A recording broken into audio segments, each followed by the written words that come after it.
அனைவருக்கும் வணக்கம். நான் படித்து ரசித்த கதையை நீங்களும் படித்து கேட்டு மகிழுங்கள். கதை பிடித்திருந்தால் அனைவருக்கும் பகிருங்கள்.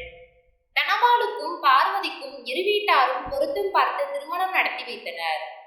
முதலிரவு அறையில் பார்வதி காத்திருக்க தனபால் உள்ளே வந்தான். அவள் அருகில் அமர்ந்திருந்தவன் அவளிடம் பேசிவிட்டு விளக்கை அணைக்குமாறு சொன்னான். அவளும் எழுந்து சென்று விளக்கை அணைத்துவிட்டு வருவதற்குள் தனபால் தூங்கியிருந்தான். கல்யாண வேலைகள் தொடர்ந்து இருந்ததால் களைப்பாக இருக்கும் என நினைத்து கொண்டு அவளும் படுத்து தூங்கிவிட்டாள். அடுத்த நாளும் இதுவே தொடர்கதையானது. ஒரு வாரம் பொறுத்து பார்த்தவள் அன்று ஞாயிற்றுக்கிழமை அவனிடம் அவன் தூங்குவது தொடர்பாக சண்டையிட ஆரம்பித்தாள். அவனும் பதிலெதுவும் சொல்லாமல் அன்று இரவு குடித்துவிட்டு வந்து இரவு தூங்காமல் அவளை கட்டி அணைக்க அவள் அறையை விட்டு வெளியே வந்து படுத்துக் கொண்டாள். இது தொடர்ந்து நடந்து கொண்டே இருந்தது. ஒன்று அவன் இரவு தூங்கி விடுவான், இல்லையே குடித்துவிட்டு வருவான். குடித்துவிட்டு வரும்போது மட்டும் எப்படி தூங்காமல் இருக்கிறான் என குழம்பியவள் தன் கோபத்தை மாமியாரிடம் காட்டத் தொடங்கினாள். சமையல் முழுக்க தன் மாமியார் தான் செய்கிறார் என்பதால் அவர் மீது சந்தேகம் வந்தது. அவர் சமைக்கும் போது கண்காணிக்க தொடங்கினாள். ஆனால் சந்தேகப்படும்படியாக எதுவும் நடக்கவில்லை. இப்படியே ஒரு மாதம் கடந்து விட்டது. பார்வதி கோபித்துக் கொண்டு தன் அம்மா வீட்டிற்கு சென்றாள். பார்வதியின் மாமியார் தன் மகனுடன் வந்து சமாதானம் செய்து மருமகளை வீட்டிற்கு அழைத்து வந்தார். கொஞ்ச நாட்கள் குடிக்காமல் இருந்தான் தனபால். ஆனால் தூங்குவது மட்டும் நிற்கவில்லை. அதனால் தன் கோபத்தை மாமியார் மீது காட்டினாள் பார்வதி. இப்படி ஒரு பிள்ளையை எனக்கு திருமணம் செய்து வைத்து விட்டாயே என கத்தினாள். மருமகளுக்கும் மாமியாருக்கும் தொடர்ந்து சண்டை வர மாமியார் தன் மகள் வீட்டுக்கு சென்று விட்டார். தாம்பத்திய உறவு தங்களுக்குள் இதுவரை நடைபெறவில்லை என்பதை பற்றி பார்வதி தங்கள் வீட்டிலும் எதுவும் சொல்லவில்லை. வழக்கம் போல் தனபாலுக்கும் பார்வதிக்கும் சண்டை வர நீ ஆம்பளையே இல்லையா என கேட்டுவிட்டாள் பார்வதி. பதிலுக்கு ஆமாடி நான் ஆம்பளை இல்லை என கத்திவிட்டு குடிக்க சென்று விட்டான். அன்று தனபாலின் நண்பன் முருகன் எவ்வளவு நேரம் தான் குடிச்சிட்டு இருப்ப, போதும் வீட்டுக்கு போடா என்றான். இல்ல முருகா, மனசு சரியில்லை, என்னை தொந்தரவு செய்யாதே, நீ கிளம்பு, நான் பொறுமையா வர்றேன். நீ சொன்னா கேட்க மாட்ட, இனி ஓ இஷ்டம் என கிளம்பினான் முருகன். இன்று தனபாலின் உள்ளம் சூறாவளியால் சீரழிந்த வாழைத்தோப்பை போன்று சிதறி கிடந்தது. தற்கொலை பற்றிய எண்ணமும் மெல்ல மெல்ல தோன்றலாயிற்று. இன்று குடிகாரன் என்று ஏசும் இதே ஊர்தான் 2-3 வருடங்களுக்கு முன் ஆம்பளைனா நம்ம தனபாலு மாதிரி இருக்கணும், எப்படி நல்லா வேலை செய்யறான், எல்லாரிடமும் பணிவா இருக்கான், அக்காவை நல்லபடியா கல்யாணம் பண்ணி கொடுத்துட்டு அம்மாவையும் பார்த்துக்கிறான் இந்த புள்ள என்று மெச்சிக்கொண்டது. இவை அனைத்தும் அவனுக்கு திருமணம் என்பது நடக்கும் வரையில்தான். திருமணங்கள் சொர்க்கத்தில் நிச்சயிக்கப்படுகின்றன. ஆனால் இன்று விருப்பமில்லாத பல திருமணங்கள் நரகத்தையும் தாண்டி செல்கின்றன. தனபால் மனதிற்குள் வேசியின் மகளான சரசுவை பார்த்து மனம் விட்டு பேச வேண்டும் என்ற முடிவுக்கு வந்தான். இனியும் இந்த சித்திரவதையை தன்னால் அனுபவிக்க முடியாது என்று சொல்லிக்கொண்டு தன்னுடைய பைக்கில் சரசுவின் வீட்டை நோக்கி பயணமானான். ஏய் சரசு, நான் தனபால் வந்திருக்கேன், கதவை திற என்றான். உள்ளே இருந்து சரசு, இரியா வர்றேன், கதவை உடைச்சிராத. என்ன இந்த ராத்திரி நேரத்துல வந்திருக்க, உள்ளவா. ஏன் இந்த நேரத்துல நான் வரக்கூடாதா? யோ அப்படியெல்லாம் இல்ல, திடுதிப்புன்னு வந்திருக்கியேன்னு கேட்டேன். அந்த பாயில உட்காரு. எப்படியா இருக்க? கொஞ்ச நாளா ஆளை பார்க்கவே முடியல என்றாள் சரசு. சரசு, நீயும் இங்க வந்து உட்காரு. தலையெல்லாம் ஒரே வலி, மண்டை வெடிச்சிரும் போல இருக்கு. இன்னைக்கும் சாராயம் குடிச்சியா? ஏயா இப்படி கெட்டு போற? உன்கிட்ட எத்தனை தடவை சொல்லியிருக்கேன் அந்த பாலா போன சாராயத்தை குடிக்காதேன்னு. போன வாரம்தான் நம்ம அருக்காணி புருஷே சாராயம் குடிச்சு செத்து போனா, நீயும் அந்த மாதிரி செத்து போலாம்னு இருக்கியா? குடிக்காம என்னால இருக்க முடியாது, குடிச்சாதான் எனக்கு நிம்மதியா இருக்கு. குடிக்கிறத நிறுத்திட்டா கண்டிப்பா செத்து போயிருவேன். நீ எதையோ நினைச்சு குழம்பி போயிருக்க, நான் போய் காபி தண்ணி எடுத்துட்டு வரேன் என்று சொல்லிவிட்டு சமையல் அறைக்குள் சென்றாள் சரசு. இந்த வாழ்க்கையே பிடிக்கல, இப்படி இருக்கிறதுக்கு செத்து போறதே மேல். இந்த மாதிரி பொம்பளை கூட இனி என்னால ஒரு நிமிஷம் கூட சேர்ந்து குடும்பம் நடத்த முடியாது. அவளை அத்துவிட்டாத்தான் எல்லாம் சரியாகும் என்றான் தனபால். இந்தா இந்த காப்பியை குடி. முன்னெல்லாம் இப்படி புலம்ப மாட்ட. சரி, ஏதோ பிரச்சனைன்னு தெரியுது, பொறுமையா சொல்லு என்றாள் சரசு. ஏய் சரசு, இங்க வந்து பக்கத்தில் உட்காரு. உன்கிட்ட என் பிரச்சனையெல்லாம் சொல்லி மனசு விட்டு பேசணும். எனக்கு உன்னை விட்டா வேற யாரு இருக்கா? அப்படியே மனசுல இருக்கிற பாரத்தை சொல்லி அழலாம்னு இருக்கு என்றான் தனபால். புரியுதியா? எதுவா இருந்தாலும் பேசி ஒரு நல்ல முடிவுக்கு வரலாம். முதல்ல நீ குடிக்க மாட்டேன்னு சத்தியம் பண்ணு என்றாள் சரசு. அதுக்கு முன்னாடி நான் சொல்றத நீ கேட்டாதான் நான் சத்தியம் பண்ணுவேன் என்றான் தனபால். சரி சரி, அதான் எல்லாம் பேசலான்னு சொல்லிட்டேன்ல. ஆத்தா எப்படி இருக்காங்க?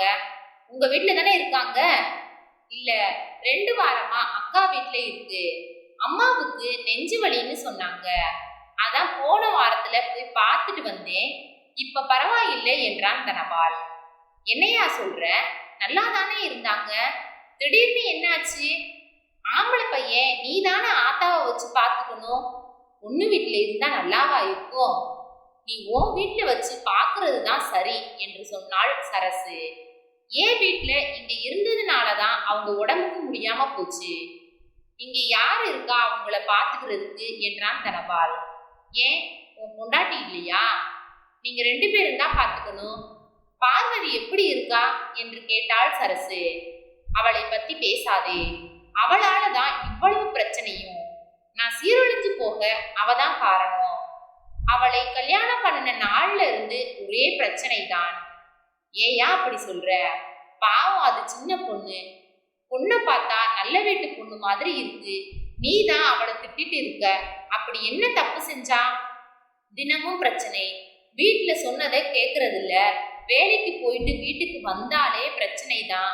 சோறாக்க தெரியல, பெரியவங்க கிட்ட எப்படி நடந்துக்கணும்னு தெரியல. அவளால தான் எங்க அம்மாவுக்கு இப்படி முடியாம போச்சு. என்னோட சண்டை போடுறது பத்தலைன்னு அவங்களோடையும் பிரச்சனை, சண்டை. இதுதான் தினமும் நடக்குது. ஒரு நாள் என்கிட்ட அடி வாங்கியே சாக போறா என்றான். அந்த பொண்ணை பார்த்தா அப்படியெல்லாம் கொடுமை பண்ற பொண்ணு மாதிரி தெரியலையே. ஒரே பொண்ணுன்னு செல்லமா வளர்ந்துருக்கும். நீ தான் கொஞ்சம் விட்டு கொடுத்து போகணும். இங்க சண்டை இல்லாத வீடு எங்க இருக்கு? புருஷன் கொஞ்சாதி சண்டையை பேசித்தான் தீர்க்கணும். அதை விட்டுட்டு பொண்ணு புடுவேன், தற்கொலை பண்ணிக்குவேன்னு புலம்புறது தப்பு என்றாள் சரசு. உன்னை காதலிச்சு ஏமாற்றியதற்கு கிடைச்ச தண்டனை இது. பெண் பாவம் பொல்லாததுன்னு சொல்றது எவ்வளவு உண்மை. உன்னை விட்டுட்டு போனப்ப நீ எவ்வளவு கஷ்டப்பட்டிருப்ப. நீ அன்றைக்கு சொன்னது இன்னும் என் காதுல ஒழிச்சுக்கிட்டே இருக்குது. உன் கூட வாழ எனக்கு கொடுத்து வைக்கல. நீ உங்க அம்மா பார்த்த பொண்ணை கல்யாணம் பண்ணிக்க. அப்பதான் உன் வாழ்க்கை நல்லா இருக்கும். பொண்ணு நல்லா அழகா இருக்கா, சொத்து பத்தெல்லாம் இருக்குதுன்னு பேசிக்கிறாங்க. என்னை மாதிரி தேசியோட பிள்ளையை கல்யாணம் பண்ணுனா என்ன கிடைக்கும்? அவமானம் மட்டும்தான் கிடைக்கும். நான் நல்லா யோசிச்சு பார்த்துட்டேன். நீ அந்த பொண்ணை கல்யாணம் பண்ணுனா நீ மட்டும் இல்ல, உங்க அம்மாவும் சந்தோஷப்படுவாங்க. என்னை பத்தி கவலைப்படாதே. இதை விட நிறைய கஷ்டத்தை பார்த்துட்டேன். எல்லாம் போக போக சரியாயிடும். இந்த காதல் கத்திரிக்காயெல்லாம் அப்படியே மறந்து போயிடும் என்று நீ சொன்னது இன்றும் என் காதில் ஒலிக்கிறது என்றான் தனபால். இதை கேட்டுக்கொண்டிருந்த சரசுவின் கண்களில் கண்ணீர் வழிந்தது. தனபாலுக்கு தெரியாமல் முந்தானையில் துடைத்து கொண்டு, இன்னமும்மா அந்த பழசையெல்லாம் நினைச்சிட்டு இருக்க? நான் அதெல்லாம் மறந்து ரொம்ப நாளாச்சு. முதல் 2-3 மாசம் கஷ்டமா இருந்தது, அப்புறம் எல்லாம் பழகி போச்சு. பழசையே நினைச்சிட்டு இருந்தா இங்க ஒன்றும் ஆக போறதில்ல. என்னைய பாரு, எந்த குறையும் இல்லாம நல்லா சந்தோஷமா இருக்கேன். உன்னை நினைச்சிட்டு செத்தா போயிட்டேன். எல்லாம் விதிப்படிதான் நடக்கும். இப்படி என்னை பத்தி யோசிக்கிறத நிறுத்திட்டு இனி ஆக வேண்டிய வேலையை பாரு என்றாள் சரசு. சரசுவும் தனபாலுவும் 3 வருடங்களாக காதலித்து வந்தனர். முதலில் கோயில் திருவிழாவில் பேச ஆரம்பித்து நட்பில் தொடங்கிய அவர்களது உறவு பின்னாளில் காதலாக மலர்ந்தது. தனபாலின் அப்பா இறந்த பிறகு அவன் குடும்ப சுமையை சுமக்க வேண்டிய சூழ்நிலைக்கு தள்ளப்பட்டான். சரசுவோடு பழகிய பிறகே தனபாலுக்கு வாழ்வில் நம்பிக்கையும் பக்குவமும் வந்தது. வேலைக்கு சென்று சம்பாதித்ததால் அவன் அக்காவிற்கு நல்ல வரன் பார்த்து திருமணம் முடித்து கொடுத்தான். தனபால் படிப்படியாக முன்னேற சரசுதான் முதற் காரணம். அவன் சோர்ந்து போன தருணங்களில் ஒரு அன்னையை போன்று அவள் அளித்த ஆறுதலும் நம்பிக்கையும் அவன் முன்னேற்றத்திற்கு துணையாய் நின்றது. ஒரு கட்டத்தில் இருவரும் நிஜ கணவன் மனைவி போல மனதிற்குள் நினைத்து கொண்டு வாழ்ந்து வந்தனர். ஒவ்வொரு ஆணின் வெற்றிக்கு பின்னும் ஒரு பெண் இருப்பாள் என்பது தனபாலின் வாழ்வில் உண்மையாயிற்று. சரசுக்கு 5 வயதிருக்கும் போது அவள் அப்பா வீட்டை விட்டு ஓடிவிட்டார். வயிற்று பிழைப்பிற்காக அவள் அம்மா அது போன்ற தொழில் செய்ய தொடங்கினாள். அதில் கிடைக்கும் பணத்தில் தான் அவளது குடும்பம் ஓடிற்று. சரசு பெரியவளான 4-5 வருடத்தில் அவள் அம்மாவும் இறந்து விட்டாள். அம்மா இறந்த பிறகு சரசு பட்ட இன்னல்களும் கொடுமைகளும் எண்ணிலடங்காது. எவ்வளவு பிரச்சனை வந்தாலும் அம்மா செய்த தவறை செய்யக்கூடாது என்ற கொள்கையோடு இருந்தாள். எந்த ஆணோடும் சிரித்து பேச மாட்டாள். இதுவரை அவளிடம் எத்தனையோ ஆண்கள் தவறாக நடக்க முயற்சி செய்தும் அவர்களால் அவளை நெருங்க முடியவில்லை. தனபாலின் நண்பர்கள் பலரும் சரசுடனான காதலை தவிர்க்கும்படி கேட்டும் தனபால் பிடிவாதமாக மறுத்தான். என் சரசு பத்திரமாத்து தங்கம், யாரும் அவகிட்ட தப்பான எண்ணத்தில் நெருங்க முடியாது. அவ கண்ணகி மாதிரி எரிச்சிடுவா. அவங்க அம்மா எப்படி இருந்தாங்கன்னு எனக்கு முக்கியம் இல்லை. சரசு அந்த மாதிரி எந்த ஒரு தவறான காரியத்தையும் செய்ய மாட்டாள் என்று தெளிவாக இருந்தான். இப்படி இன்பமாக சென்ற அவர்களது வாழ்வில் அந்த நாளும் வந்தது. தனபாலின் அம்மா சரசுவை சந்தித்து கெஞ்சிய பிறகு அவளால் மறுப்பு சொல்ல முடியவில்லை. அவன் அம்மாவின் அழுகைக்கு முன் அவளுடைய சந்தோஷம் பெரிதாக தோன்றவில்லை. தனது வாழ்வு அழிந்தாலும் தவறில்லை, தன் காதலனின் வாழ்வு நன்றாக இருக்க வேண்டும் என்ற எண்ணத்தில் தன் காதலை தியாகம் செய்தாள். முதலில் தனபால் அவள் சொல்லுக்கு செவிசாய்க்கவில்லை. ஆத்திரத்திலும் கோபத்திலும் செய்வதறியாது தவித்தான். எவ்வளவு சொல்லியும் சரசு அவனை திருமணம் செய்து கொள்ள மறுத்துவிட்டாள். தன் குடும்ப கதையை கூறி மெல்ல மெல்ல அவனை விட்டு விலக ஆரம்பித்தாள். கவலையில் இருந்த தனபால் கடைசியில் தன் அம்மா பார்த்து நிச்சயித்த பெண்ணை திருமணம் செய்து கொண்டான். திருமண வாழ்க்கை அவன் காதல் வாழ்க்கையை போல் இனிக்கவில்லை. தனபாலின் மனைவி அவனை விட அந்தஸ்தில் பெரியவள். சரசு, உன்கிட்ட கடைசியா கேட்கிறேன், என்னை கல்யாணம் பண்ணிக்க உனக்கு சம்மதமா? இது நான் குடிபோதையில எடுத்த முடிவல்ல, நல்லா யோசிச்சு எடுத்த முடிவு. வாழ்ந்தா இனி உன் கூட மட்டும்தான் வாழ்வேன். நீ என்ன சொல்ற? நீ சொல்றது எதுவும் சரியில்லை. இப்போ உனக்கு கல்யாணம் ஆகி பொண்டாட்டி இருக்கா. அவ உயிரோட இருக்கும் போதே இன்னொருத்திய தேடுனா அது பெரிய தப்பு. எங்க அம்மா வாழ்க்கை மாதிரி ஆயிடும். கல்யாணத்திற்கு முன்னாடி நம்ம எப்படி இருந்தோங்கிறது முக்கியம் இல்லை. ஆனா ஒருத்திய கையை பிடிச்ச பிறகு அவ தான் உன் மனைவி. இன்னொருத்திய மனசால நினைக்கிறது கூட தப்புதான். உன்னை காதலிச்சப்ப எவ்வளவோ நாள் சந்தோஷப்பட்டிருக்கேன். உன்னை மாதிரி புருஷன் கிடைக்கிறது என் அதிர்ஷ்டம்னு நினைச்சிருக்கேன். ஆனா இன்னைக்கு நீ சொன்னதை நினைச்சு பார்த்தா அதெல்லாம் தப்புன்னு தோணுது. போது சரசு, நீ சொல்றதை எதையும் கேட்கிற மனநிலையில நான் இல்ல. அவ கூட சேர்ந்து இனி ஒரு நிமிஷம் கூட என்னால வாழ முடியாது. இது வரைக்கும் நடந்ததை மறந்துட்டு நம்ம 2 பேரும் கோயில்ல போய் கல்யாணம் பண்ணிட்டு ஒரு புது வாழ்க்கையை தொடங்கலாம். அதுல நீயும் நானும் மட்டும்தான், வேற யாரும் வேண்டாம். நான் உனக்கு செஞ்ச தப்புக்கு இதுதான் பிராயச்சித்தம். இன்னும் அவ கூட எனக்கு முதலிரவு கூட நடைபெறவில்லை என்றான். நிலைமையின் தீவிரத்தை உணர்ந்தவள் மெதுவாக அவனிடம் பேச்சு கொடுத்து உண்மையை வரவழைத்தாள். விளக்கமா சொல்லு, அப்பதானே எனக்கு புரியும் என்றாள். முதலிரவு அன்று நான் சாப்பிட்ட சாப்பாட்டில் தூக்கம் வரவழைக்கும் பொடியை கலந்து சாப்பிட்டேன் என்றான். ஒரு நாள் சரி, அடுத்த நாள் என அவள் கேட்க, எல்லா நாளும் அப்படித்தான், இன்று வரை எந்த உறவும் இல்லை என்றவன், நான் உன்னோடு மட்டும்தான் வாழுவேன் என்றான் தனபாலு. சி, நீ என்ன பேசுற? கல்யாணங்கிறது உடம்புக்கு மேல போடுற சட்டை மாதிரின்னு நினைச்சிட்டியா? வேண்டாம்னா கலற்றி போட. அது ஒரு உறவு. அந்த உறவை அசிங்கம் பண்ணாதே. புருஷன் பொண்டாட்டிக்கு நடுவுல எந்த பிரச்சனை வந்தாலும் ஒருவருக்கொருவர் விட்டு கொடுத்து வாழணும். உன்னை போய் காதலிச்சேன்னு நினைக்கவே அசிங்கமாயிருக்கு. உங்க அம்மாவுக்கும் பார்வதி வீட்டுக்கும் என்ன பதில் சொல்லுவ? இது வெளியில தெரிஞ்சா உனக்குத்தான் அசிங்கம். பொண்டாட்டிய வச்சு ஒழுங்கா குடும்பம் நடத்த தெரியாதவன்னு சொல்லி ஊரே சிரிக்கும். யோசிச்சு பாரு, இத்தனை நாட்கள் அந்த பொண்ணு மனசு எவ்வளவு கஷ்டப்பட்டிருக்கும். வேதனையை மறக்க நீ சாராயம் குடிப்ப, அவளால் என்ன செய்ய முடியும்? அப்படியே மனசுக்குள்ள போட்டு அழ வேண்டியதுதான். எல்லா ஆம்பளைங்களும் ஒரே மாதிரி தான் இருக்கீங்க. அந்த சாராயத்தை குடிச்சு உன் மூளையெல்லாம் வழுங்கிருச்சு. இப்போ உங்க வீட்டுக்கு போய் நிம்மதியா தூங்கு. நேரம் கிடைக்கும் போது யோசிச்சு பார்த்தேனா உனக்கே இதெல்லாம் தப்புன்னு புரியும். பாவம், அந்த பொண்ணு வீட்டுல தனியா இருப்பா. இப்படி பொண்டாட்டிய விட்டுட்டு வர்றது தப்பு.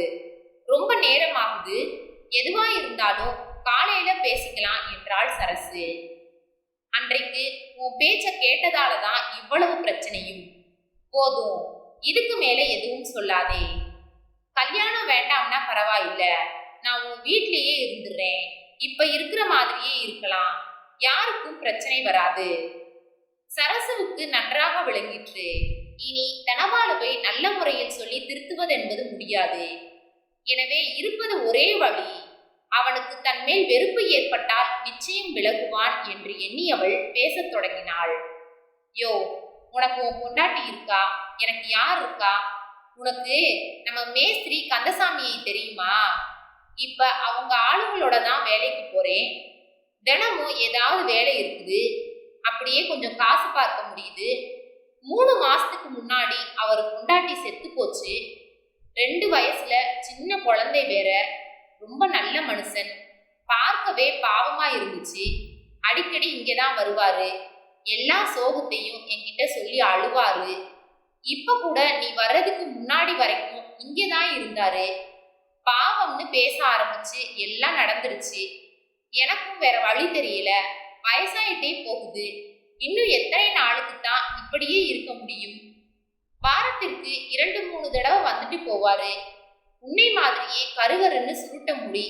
அதை பார்க்கும்போது எனக்கு ஞாபகம் தான் வரும். இதெல்லாம் கேட்டுக்கொண்டிருந்த தனபாலின் உள்ளம் கூறியது. கண்கள் கோபக்கனல் வீசியது. வெறுப்பின் உச்சத்தை அடைந்தான். சி, நீ எல்லாம் ஒரு பொம்பளையா? இதெல்லாம் கொஞ்சம் கூட வாய் பூசாம சொல்ற? வேலை கொடுத்தா எது வேணாலும் செய்வியா? உங்க அம்மா புத்தி தான் உனக்கும் வரும். முதல்ல நீ யோக்கியமா இரு, அப்புறம் எல்லாருக்கும் புத்திமதி சொல்லு. தாயை போல பிள்ளை, நூலை போல சேலைன்னு சும்மாவா சொன்னாங்க? உன்ன மாதிரி பொம்பளைங்க மூஞ்சியில முழிக்கிறதே பாவம். இதுதான் நான் உன்னை பார்க்கிற கடைசி தடவை என்று கூறி சரசுவின் வீட்டிலிருந்து வெளியேறி வேகமாக புறப்பட்டான். இவளுக்காக தன் மனைவியை ஒதுக்கி வைத்தோமே, அவள் மனம் என்ன பாடுபடும் என முதல் முறையாக அவளை பற்றி நினைத்து கொண்டு வீட்டிற்கு சென்றான். குடித்துவிட்டு வந்த தனபாலிடம் சண்டை போட ஆரம்பித்தாள் பார்வதி. இனிமே குடிக்க மாட்டேன், இது இந்த அழகு மேல சத்தியம் என்றான். இதுவரைக்கும் குடித்துவிட்டு பேசும் தனபால் போல் இல்லாததை உணர்ந்தவள் அவனையே பார்த்து கொண்டிருந்தாள். அடுத்த நாளிலிருந்து புது வாழ்க்கையை தொடங்கும் சந்தோஷத்தில் அலுவலகத்திலிருந்து வீட்டுக்கு செல்ல வேண்டும் என வேக வேகமாக வேலைகளை முடித்துவிட்டு கிளம்பும் போது அவசரமான வேலை இருப்பதாக கூறி மேலாளர் வர சொன்னதாக வந்து சொன்னான் பியூன். கடுப்பாக்கியவன் அந்த வேலையை முடித்துவிட்டு வீட்டுக்கு கிளம்ப தாமதமாகிவிட்டது. மல்லிகை பூவை வாங்கி கொண்டு வீட்டிற்கு வந்தான். பார்வதியை பார்த்து அவளிடம் மல்லிகை பூவை நீட்டினான். அதை வாங்கியவள் கணவனின் மாற்றத்திற்கான காரணம் தெரியாமல் அதை வாங்கி தலையில் வைத்துக் கொண்டாள். இருவரும் சாப்பிட்டு முடிக்க அறைக்கு சென்றவள் பல நாள் பறிபோன தூக்கத்தால் தன் கணவன் மாற்றத்தை நினைத்து கொண்டு படுத்த உடனேயே தூங்கிவிட்டாள். உள்ளே வந்த தனபால் அவள் தூங்கும் அழகை ரசித்துக் கொண்டே தூக்கமில்லாமல் படுத்திருந்தான். அடுத்தடுத்த நாட்களில் அவள் அழகை அள்ளி ஆராதித்தான். நன்றி. கதை பிடித்திருந்தால் லைக் பண்ணுங்க, ஷேர் பண்ணுங்க, சப்ஸ்கிரைப் பண்ணுங்க. உங்களுடைய கருத்துக்களை கமெண்ட் பாக்ஸில் தெரிவிக்கவும். தங்கள் ஆதரவை